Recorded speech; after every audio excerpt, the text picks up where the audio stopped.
নমস্কার, আমি সঙ্গীতা। আপনি দেখছেন আসানসোল, যেখানে একসাথে পাবেন আজকে সমস্ত গুরুত্বপূর্ণ খবর এক ঝলকে, এক ভিডিওতে। শুরু করছি আজকের প্রধান শিরোনাম। 5টি আসনে জিততে হবে, আলিপুরদুয়ারের নেতৃত্বকে টার্গেট বেঁধে দিলেন অভিষেক। বর্ধমানে নিয়ন্ত্রণ হারিয়ে রাস্তার ধারে উল্টে গেল যাত্রী বোঝাই বাস, মৃত্যু বৃদ্ধের, জখম হয়েছেন 27 জন। বিপুল বাংলাদেশি টাকা ও ভারতীয় জাল নোট উদ্ধার বসিরহাটে, সুন্দরবনকে রুট করছে পাচারকারীরা। 2000 বর্গ কিলোমিটার দখল করেছে চীন, কি করে বুঝলেন? রাহুলকে প্রশ্ন সুপ্রিম কোর্টের। শিবু সোরেনকে শেষ শ্রদ্ধা জানাতে হাসপাতালে প্রধানমন্ত্রী, হেমন্তকে জড়িয়ে ধরে সান্ত্বনা মোদির। এবার জানিয়ে দিচ্ছি আজকের সর্বশেষ শিরোনাম। রাত পোহালো না, আবারও বাড়ির দেওয়াল চাপা পড়ে মৃত্যু বাঁকুড়ায়। আসছে বিস্তারিত খবরে। বছর খুললেই রাজ্যে বিধানসভা নির্বাচন। উত্তরবঙ্গে এবার ভালো ফলের জন্য আরও জোর দিচ্ছে তৃণমূলের সর্বভারতীয় সাধারণ সম্পাদক অভিষেক বন্দ্যোপাধ্যায় এদিন কোচবিহার ও আলিপুরদুয়ারের দলীয় নেতৃত্ব ও বিধায়কদের নিয়ে বৈঠক করেন। আলিপুরদুয়ার জেলার 5টি বিধানসভা আসনে সবকটি এবার জিততে হবে। আলিপুরদুয়ারের দলীয় নেতৃত্বকে সেই টার্গেট বেঁধে দিলেন অভিষেক বন্দ্যোপাধ্যায়। মাদারিহাট বিধানসভা উপনির্বাচনে জয় খুশি তিনি। এদিন কলকাতার ক্যামক স্ট্রিটের অফিসে অভিষেক বন্দ্যোপাধ্যায় জেলা নেতৃত্বদের সঙ্গে বৈঠকে বসেন। উত্তরবঙ্গে আগামী বিধানসভা নির্বাচনে ভালো ফল করতে হবে, এই লক্ষ্যে ঝাঁপাচ্ছেন তৃণমূল নেতৃত্ব। বিজেপি শাসিত রাজ্যগুলিতে বাংলার পরিযায়ী শ্রমিকদের হেনস্থার মুখোমুখি হতে হচ্ছে। বাংলাদেশি বলে পরিযায়ী শ্রমিকদের দাগিয়ে দেওয়া হচ্ছে বলে অভিযোগ। বাংলার পরিযায়ী শ্রমিকদের মারধর করে অর্থ ছিনিয়ে নেওয়া হচ্ছে বলে অভিযোগ। বহু পরিযায়ী শ্রমিক ফিরে আসছেন বাংলার নিজের বাড়িতে। মুখ্যমন্ত্রী মমতা বন্দ্যোপাধ্যায় প্রতিবাদে সোচ্চার হয়ে ভাষা আন্দোলনের ডাক দিয়েছেন। আগামী দিনে প্রচারে ইস্যুকে আরও সামনে এনে বিজেপিকে বিঁধবে তৃণমূল, এমনই মনে করছেন রাজনৈতিক মহল। আলিপুরদুয়ার জেলার মাদারিহাট বিধানসভা উপনির্বাচনে বড় জয় পেয়েছে তৃণমূল। উত্তরবঙ্গে কিছুটা ব্যাকফুটে পদ্মশিবির, এমনই মনে করছে ওয়াকিবহাল মহল। সেই আবহে এবার জেলার 5টি আসনে জয়ের জন্য নেতৃত্বকে ঝাঁপাতে বলেছেন ডায়মন্ড হারবারের সাংসদ। 5টি আসনে জয়ের টার্গেট দেওয়া হয়েছে বলে খবর। এদিন বৈঠক শেষে খুশি আলিপুরদুয়ারের তৃণমূল নেতৃত্ব।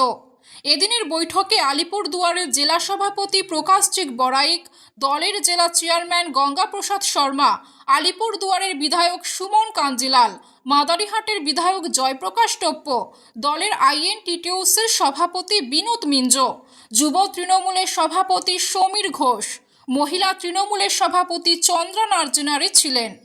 আলিপুরদুয়ার জেলা তৃণমূল কংগ্রেসের চেয়ারম্যান গঙ্গাপ্রসাদ শর্মা বলেন, অভিষেক বন্দ্যোপাধ্যায় আমাদের টার্গেট বেঁধে দিয়েছেন। জেলার 5 বিধানসভার 5টি জয়ের টার্গেট দিয়েছেন।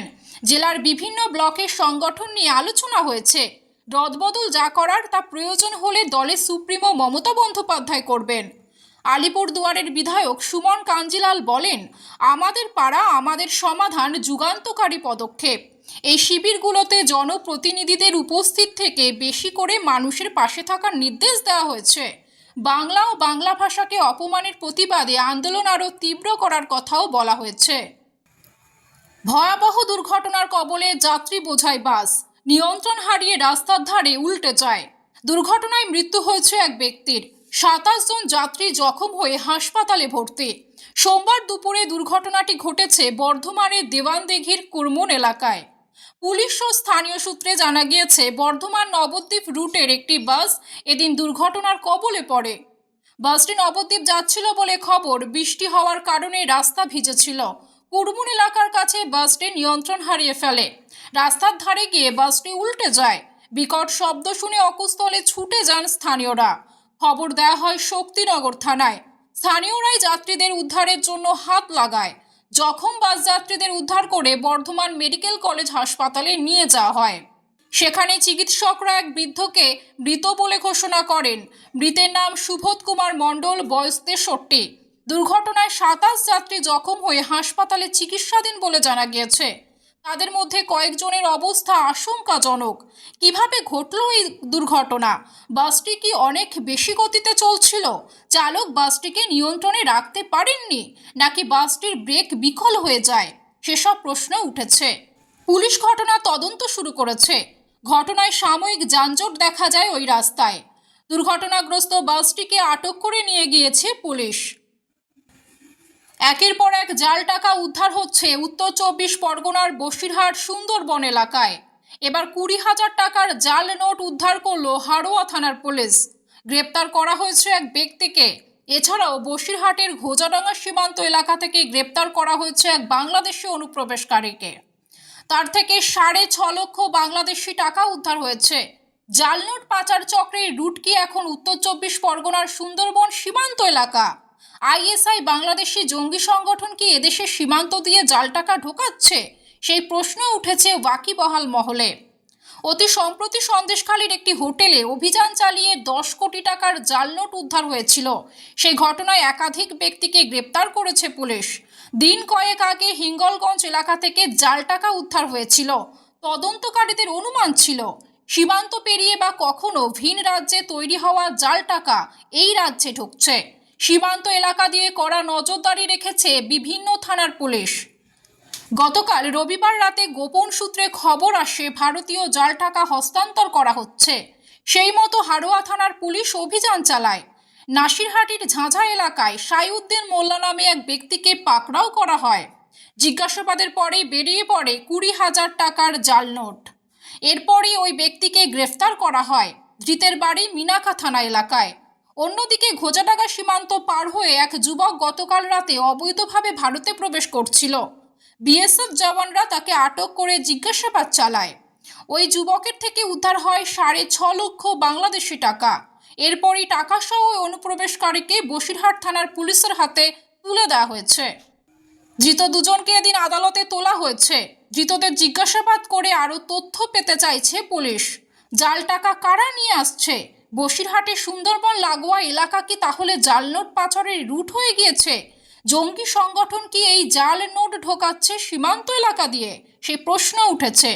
অত পরিমাণ বাংলাদেশি টাকা নিয়ে কি করতে এদেশে ঢুকেছিল বাংলাদেশি যুবক? সেই প্রশ্ন উঠেছে। একের পর এক জাল নোট উদ্ধারের ঘটনায় চাঞ্চল্য ছড়িয়েছে এলাকায়। পুলিশ প্রশাসনও আরও নজরদারি বাড়াচ্ছে বলে খবর। বিতর্কিত মন্তব্য করে সুপ্রিম কোর্টের তোপের মুখে পড়লেন রাহুল গান্ধী। গালওয়ান সংঘাতের পর তিনি দাবি করেছিলেন চীন নাকি ভারতের 2000 বর্গ কিলোমিটার ভূখণ্ড দখল করে রেখেছে। সে মন্তব্যের প্রেক্ষিতে শীর্ষ আদালতের মত, প্রকৃত ভারতীয় হলে এমন কথা বলতে পারতেন না কংগ্রেস সাংসদ। তার দাবির সপক্ষে কোনো যুক্তিযুক্ত প্রমাণ রয়েছে কিনা সেই প্রশ্ন করেছে দুই বিচারপতির বেঞ্চ। 2020 সালে গালওয়ান সংঘাতের পর রাহুল দাবি করেন ভারতের 2000 বর্গ কিলোমিটার ভূখণ্ড দখল করে রেখেছে চীন। এছাড়া অরুণাচল প্রদেশের ভারতীয় সেনাকে মারধর করছে চীনা সৈন্যরা, এমনটাই দাবি করেছিলেন রাহুল। সেই মন্তব্যের ভিত্তিতেই মানহানির মামলা দায়ের হয় কংগ্রেস সাংসদের বিরুদ্ধে। শুনানি চলাকালীন রাহুলের আইনজীবী অভিষেক মনু সিংভি বলেন, সংবাদপত্রে যা ছাপা হয়েছে সেটাও যদি লোকসভার বিরোধী দলনেতা বলতে না পারেন তাহলে বিষয়টি খুব দুর্ভাগ্যজনক। সেই সওয়ালের ভিত্তিতে শীর্ষ আদালত জানায় এহেন মন্তব্য করার হলে সেটা সংসদে না করে কেন সোশ্যাল মিডিয়ায় জানিয়েছেন রাহুল? বাকস্বাধীনতা থাকলেই তার অপব্যবহার করা যায় না। বিচারপতি দীপঙ্কর দত্ত এবং এজি মাসিহ তীব্র ভর্ৎসনা করে বলেন, আপনি কি ওখানে ছিলেন? কোনো প্রমাণ রয়েছে? প্রমাণ ছাড়াই এহেন মন্তব্য কেন করেছেন? যদিও প্রকৃত ভারতীয় হতেন তাহলে এসব বলতেন না। তবে প্রচণ্ড তিরস্কার করলেও শেষ পর্যন্ত রাহুলকে রক্ষা কবচ দিয়েছে সুপ্রিম কোর্ট। শীর্ষ আদালতের এমন মন্তব্যের পর লোকসভার বিরোধী দলনেতার পদ থেকে ইস্তফা দেওয়া উচিত রাহুলের, এমনটাই দাবি করেন বিজেপি মুখপাত্র শেজাদ পুনাওয়ালা। কংগ্রেস সাংসদকে চীনা গুরু বলে কটাক্ষ করেন বিজেপি নেতা অমিত মালব্য। তবে রাহুলের তরফে এ নিয়ে কোনো রকম প্রতিক্রিয়া মেলেনি। ঝাড়খণ্ডের প্রাক্তন মুখ্যমন্ত্রী শিবু সোরেনের প্রয়াণের খবর পেয়েছে শোক প্রকাশ করেছিলেন। এবার শিবু সোরেনকে শেষ শ্রদ্ধা জানাতে নয়াদিল্লির গঙ্গারাম হাসপাতালে গেলেন প্রধানমন্ত্রী নরেন্দ্র মোদী। সোমবার হাসপাতালে গিয়ে প্রয়াত শিবু সোরেনের পরিজনদের সঙ্গেও প্রধানমন্ত্রী দেখা করেন, তাদের সমবেদনা জানান। কিডনির সমস্যা নিয়ে দীর্ঘ 1 মাসের বেশি গঙ্গারাম হাসপাতালে ভর্তি ছিলেন বছর 81 শিবু সোরেন। এদিন সকালে হাসপাতালেই শেষ নিঃশ্বাস ত্যাগ করেন। শিবু সোরেনের প্রয়াণের খবর সোশ্যাল মিডিয়ার মাধ্যমে জানান তার পুত্র তথা ঝাড়খণ্ডের বর্তমান মুখ্যমন্ত্রী হেমন্ত সোরেন। ঝাড়খণ্ডের প্রাক্তন মুখ্যমন্ত্রীর প্রয়াণে শোক প্রকাশ করেন। এদিন সকালে এক্স হ্যান্ডেলে প্রধানমন্ত্রী লিখেছিলেন, শিবু সোরেন একজন তৃণমূল স্তরের নেতা, যার নিষ্ঠা জনগণের প্রতি ছিল অটল। তিনি তার গোটা জীবন ধরে আদিবাসী সমাজের মানুষদেরই মূল স্রোতে তুলে আনার চেষ্টা চালিয়ে গিয়েছেন। তার প্রয়াণে আমি দুঃখিত। ওনার পরিবার পরিজনদের প্রতি আমার সমবেদনা। এরপর শিবু সোরেনকে শেষ শ্রদ্ধা জানাতে গঙ্গারাম হাসপাতালে যান প্রধানমন্ত্রী। হেমন্ত সোরেনকে সমবেদনা জানান তিনি।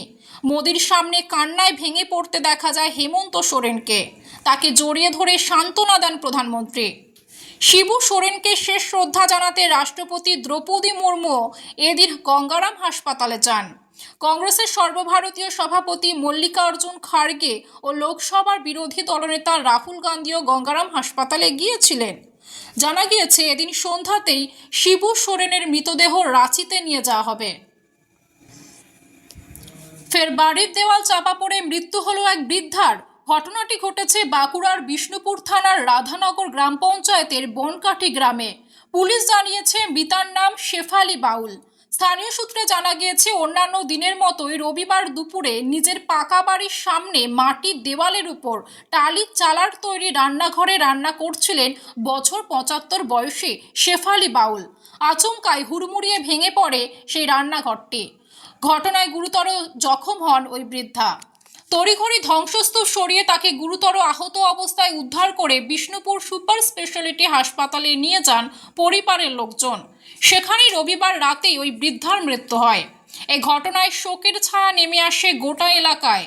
আজ বিষ্ণুপুর জেলা হাসপাতালে ওই বৃদ্ধার দেহ ময়না তদন্ত করার পর দেহটি মৃতার পরিবারের হাতে তুলে দেওয়া হয়। উল্লেখ্য, রবিবারই মাটির বাড়ি ধসে 3 বছরের শিশুর মৃত্যু হয় বাঁকুড়ায়। রবিবার সকালে নিজের বাড়ির উঠোনে খেলা করার সময় একটি দেওয়াল হুড়মুড়িয়ে ভেঙে পড়ে ওই শিশুর শরীরে। গুরুতর জখম অবস্থায় শিশুটিকে হাসপাতালে নিয়ে গেলে চিকিৎসকেরা তাকে মৃত বলে ঘোষণা করেন। বাঁকুড়ার পাত্রসাহের ব্লকের ডাংপাড়ায় ঘটনার রেশ কাটতে না কাটতেই ফের বাড়ি ভেঙে মৃত্যুর ঘটনা। এই ছিল আজকের সমস্ত খবর। আপনি দেখছেন আসানসোল থেকে রাজ্য এবং দেশের প্রতিটি গুরুত্বপূর্ণ খবর একসাথে এক জায়গায়। ভিডিওটি ভালো লাগলে শেয়ার করুন, সাবস্ক্রাইব করুন এবং পাশে থাকা বেল আইকনে ক্লিক করুন যাতে কোনো আপডেট মিস না হয়। দেখা হবে পরের ভিডিওতে।